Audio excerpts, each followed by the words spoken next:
Huwag kang mag-alala, ma'am, sa security ko.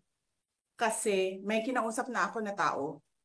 Sinabi ko sa kanya, kapag pinatay ako, patayin mo si BBM, si Lisa Araneta, at si Martin Romales. No joke.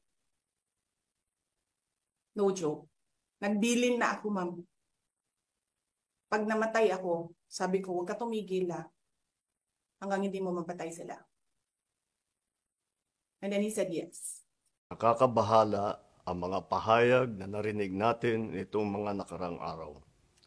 Nandyan ang walang pakundangang pagmumura at ang pagbabanta ng planong ipapatay ang ilan sa atin. Kung ganun na lang kadali ang pagplano sa pagpatay ng isang presidente, paano pa kaya ang mga pangkaraniwan na mamamayan? Yang ganyang kriminal na pagtatangka ay hindi dapat pinapalampas.